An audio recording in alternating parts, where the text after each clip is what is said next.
They'll worship everything that's going on. There's people that worship sports. That's what their life, and there's nothing wrong with sports, but I don't worship sports. There's people that worship. Satan will like to divert their worship from the true God. And he's got their worship diverted from the true God in many ways. People can worship themselves. When you think you're bigger, you think you're so minded, you're putting your worship on yourself right then and there. You think they ought to play how great they are when they walk into the room. There's some people like that. People want to worship. Everybody's got a creation to worship something. People's got things they look up to. They got idols. Oh yeah, they got idols. People got idols they want to bow down before. People's got things they seek after. Some people seek after the treasures of this world. How many know that there's people are seeking, they'll follow the stock market looking to make $1 million. They better be careful what's getting ready to happen right now. If you ain't paying attention, we're on the vex of a calamity. And let me just give you this little nugget. The president just come out and said, oh, the world is a safer place now. Be careful, because when they say peace and safety, sudden destruction shall come. That's the first thing that hit my mind when he said that we're in a peaceful and safety. I said, you don't know what you're speaking there, because when you start hollering that, my Bible tells me sudden destruction is getting ready to hit. You better watch out what you say right then and there when you say these things like that. But people worship. I remember when he first got elected, there was these crazy people that were going around calling him the Messiah. He had come. I thought, how crazy are you? If you worship him, you might as well go out here and find you a dog to bow down before. I'm just putting it. People were going around acting like he was it. He was the second coming. He was the second, not the Christ. I'll tell you that right now. You put an you may have me on to something right there. But people have this thing where they just want to worship. People want to worship something. Some people worship for pleasure. They live for it. That's what they live for. That's what they bow down before. Satan's got their mind off the true God and got their mind on everything else. Got it mind. You see what reason Satan don't mind you bowing down before Allah? Because he's a lie. He ain't going to prevent that. Why do you think the world accepts him? Uh-oh. The United States accepts him tonight. There's more acceptance to Muhammad and Allah than they are to Jesus. Why? Because it's a lie. Satan has no problem with you bowing down to idols. Satan has no problem with you dancing around golden calves. They ain't going to do him a bit of harm. But the devil has a problem when you begin to dance around the King of Kings and the Lord of Lords, because you're putting your worship where it needs to be, in the hands of Christ. Oh, but people don't understand. There's idols out there that grabs your attention. People they have the hold of themselves. Secular humanism. That's just simply to worship as humans we are God. We're far from it. I'm just redeemed by the blood of the Lamb, and my name is written in the Lamb's book of life. People worship the flesh. They got to please that flesh. Some now may not want to hear that. But in reality, there's a lot that are pleasing the flesh. Listen, just like Dagon, just like Baal. Let me tell you what they are. They're nothing more than a cheap knockoff imitation of the real deal. It ain't worth a hill of beans. They're a cheap imitation to distract. Let me tell you about cheap imitations. It may try to look like the real thing, but it ain't the real thing. This may not be a good example, but let me tell you, I can tell the difference between a good Coca-Cola and one that's just a little old cheap imitation of a Coca-Cola. Down there in North Carolina, some boy a buddy of mine, he said, I'm going to prove you wrong. I said, go ahead and try it, and I'll tell you I can tell it. Let me tell you, He poured it in there. I said, this ain't Coke. He said, how do you know? I said, Coke don't taste like this. This is that at Lower Lynn from Ingles store brand you got right then and there. He knowed I couldn't stand it. I knowed what it tasted like. What I'm saying is, let me tell you something. It may be the same color. Oh, it may look good, but let me tell you, Satan himself will appear as an angel of light. You don't pay attention. It better come preaching the Jesus of Nazareth. It better come preaching the Jesus that Paul preached. Because Paul said, if any other come preaching another gospel than I preach, then let him be accursed. You see what I'm telling you? There's many cheap imitations that'll tell you do whatever you want to and however you want to. Go this way, go that way. But let me tell you, God ain't going to accept no cheap imitations. It's the real deal or it's no way at all tonight.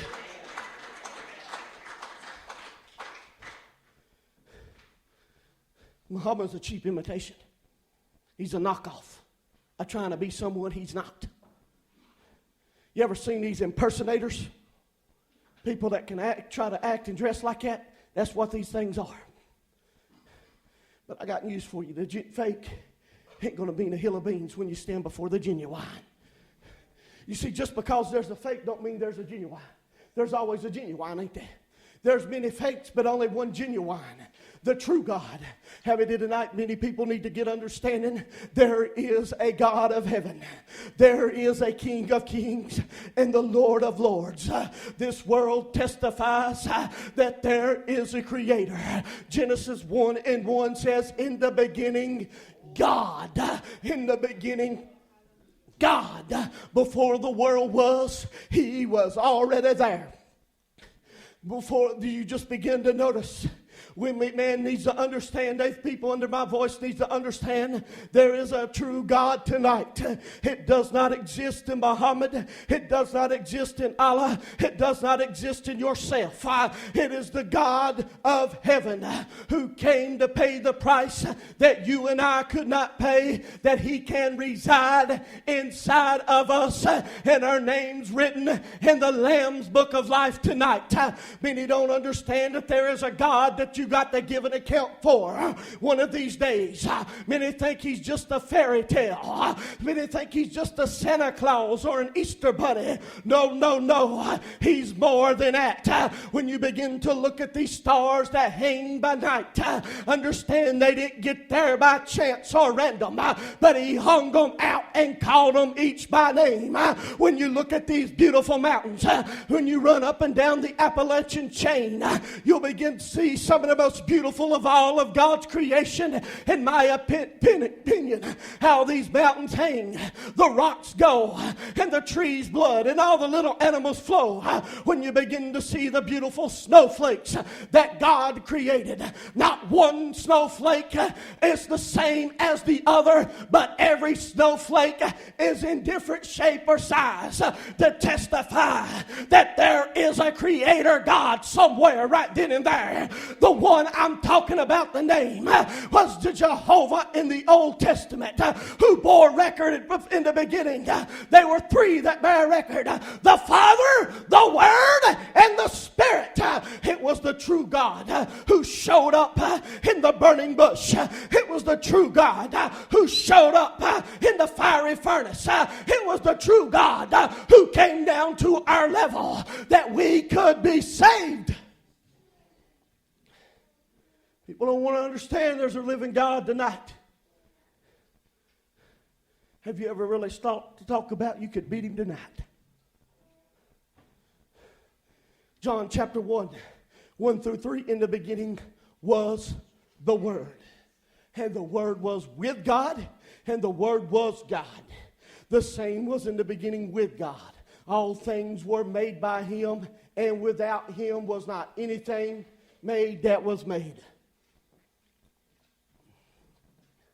For those who may doubt under my voice, let me give you a statistic that will blow your mind. I read this statistic of the odds of one man fulfilling 8 prophecies of the coming Messiah in the Old Testament. You know what the odds were? I can't even give you the number. It's so big. the odds were 1 to the 10th power, 1 out of 10 to the 17th power of one man fulfilling 8 of the prophecies of his first coming. Can I tell you who nailed it on the barrelhead? Fulfilled all 8 and fulfilled the rest of them. His name was Jesus. Ain't that something right then and there? No other man could do it. But the man called the Galilean, but the man called Jesus was the only one that could fulfill that promise. He fulfilled that promise of all the first coming, dead on the door now, and he will fulfill the promises of the second coming. It's being fulfilled right before our very eyes, to be honest right now. Many don't understand. Many think they don't have to answer to nobody. Every one of us in here has got somebody to answer to. Some people think they ain't scared of nobody. Well, let me tell you, when you stand that day, you'll be in trembling. I promise you that and that. I've had people tell me, oh, I ain't worried about nothing. I had somebody even tell me, I don't answer to nobody. I said, oh, yes, you do. You'll answer to him one of these days. You may not answer to nobody down here, but I know one you're going to answer to. There ain't no escape clause around it, because it is appointed for every man knees to bow and every tongue to confess that he is Lord. See, many don't realize it. These Philistines did not realize what they had in their house. They didn't realize what was going on.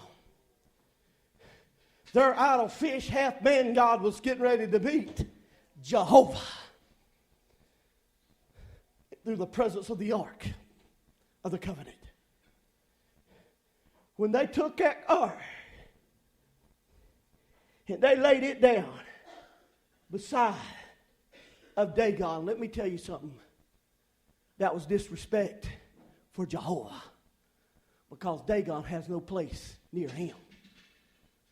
I'll back that up in a minute. When we try to put Christ down to the level of the devil, that's a disrespect for Christ. Let me tell you what, little did they know what they were doing like many do today. It's what 2 Corinthians 2:14 talks about. Paul wrote it right here. But the natural man receiveth not the things of the Spirit of God, for they are foolishness unto him. Neither can he know them, because they are spiritually discerned. They'd walk around in their blindness, didn't know what was going on. The Philistines had no idea who they were messing around with. They didn't get it. They're picking the fight with the wrong one this time. I'll tell you what it's a picture of. There's a lot of people that are playing around with God.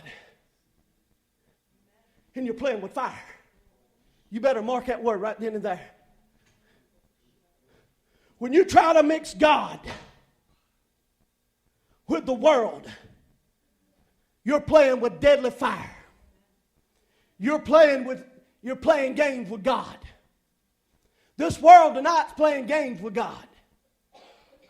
They don't know what's getting ready to take place because they're spiritually blinded to what's happening right now. There are many tonight that are trying to mix sin with the things of God and think everything will be all right. And think there's no harm in it. There's no harm in messing around with this sin.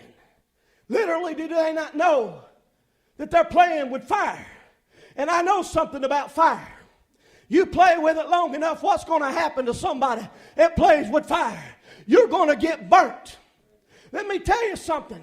You go in the Bible, and I can back it through Old Testament and New Testament, where people would either go in the temple, snort it up, and trying to offer a sacrifice to God, and God would bring them down, the sons of Aaron. Then I can go into the New Testament, where they lied to the Holy Ghost about their giving, and God struck them down right then and there, because they played with fire. God's not to be mocked. I've come by to tell tonight. I tell you, God gave me this message earlier. I've had this message on my mind for a week now.